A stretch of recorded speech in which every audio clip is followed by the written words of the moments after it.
So, ayan mga kaporma.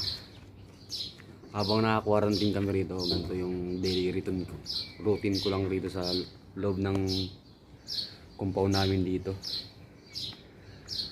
Panoorin nyo ako guys, samahan nyo ako.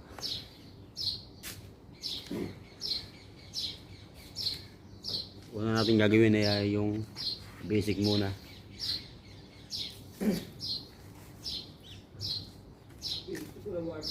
Warm up.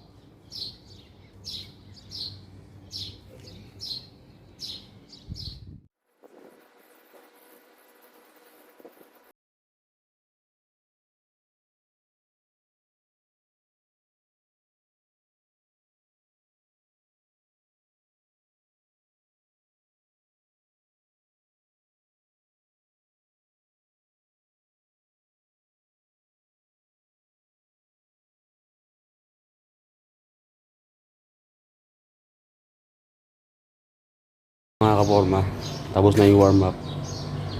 Importante yan sa pagbubuhat para maiwasan natin yung injury. Kasi pag may warm up ka, iinit yung muscle mo, tapos yung nag-uumpisa ng mag-burn yung ano mo, yung masunog yung pat mo. Ayan na. Kulang ko na yung sa chest naman tayo. Bali, ginagawa ko, routine ko araw-araw. Pag may time, may oras, 200 sa chest, tapos sa back 200 yun. Samahan nyo ako ulit yan. So, yung gagawin ko yung 1 to 20 lang. Hindi ka makaring tayo ng 200.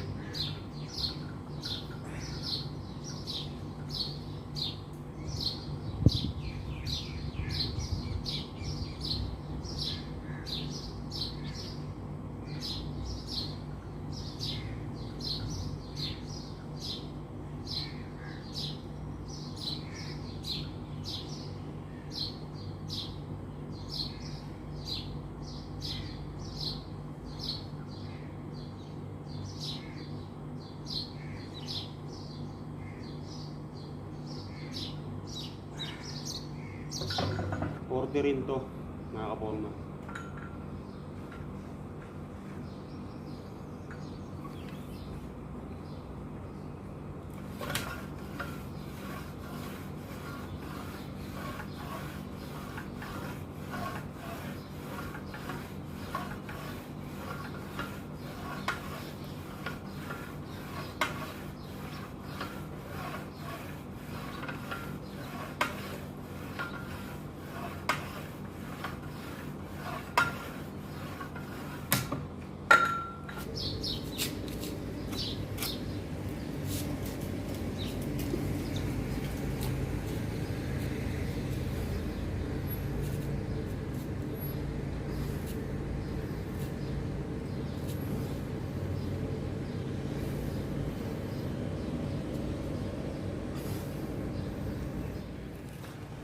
So ayan mga kaporma.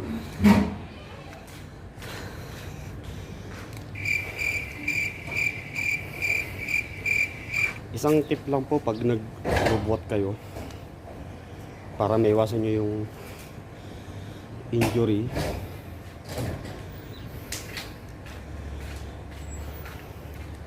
Unang-una, huwag nyo kakalimutan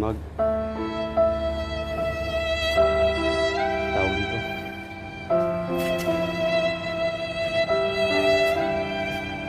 warm up.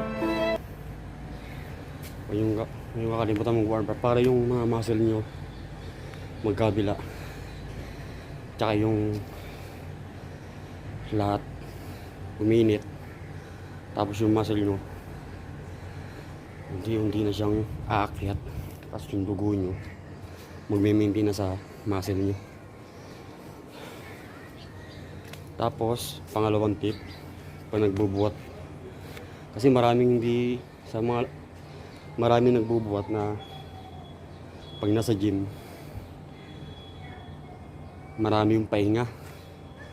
Kung 2 oras siya, 3 oras sa gym, Mas marami pa yung kwentuhan, open ng cellphone, Facebook, video. Mas kwentuhan madalas. Kaya nauubos yung time doon. Importante mga kaporma. 1 minute lang ang pahinga. Kada isang routine. Importante yon para yung dugo nyo hindi bumaba kagad. Magme-maintain lang sa buong muscle nyo. So samahan nyo ako ulit.